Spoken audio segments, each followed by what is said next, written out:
எதுக்கு உன்னை அடிச்சா? எதுக்கு என்ன அடிச்சா? ஏதோ கோவத்துலண்ணே. கோவத்துல அடிச்சா? ஏன்டா குறவு மீன் மண்டையா? பொறுமை ரொம்ப முக்கியம். அது என்னது? கொக்கு. அப்ப நான் என்ன சக்கனா சொன்னேன்?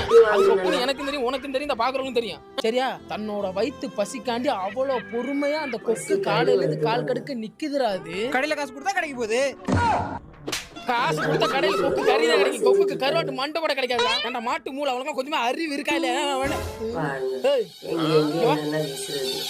வாடா ஐயா. என்னையா அங்க பாரு. உன்ன மாதிரி நாயினாலதான் அவங்க மாதிரி ஆள்லாம் கஷ்டப்படுறாங்க. சாரிண்ணே, இனிமே தப்பு நடக்காதுண்ணே. போடா. பொறுமைங்கிறது கடலின் பரிது. சரியா? நன்றி கருணை கொண்டவன் மனித வடிவில் தெய்வம்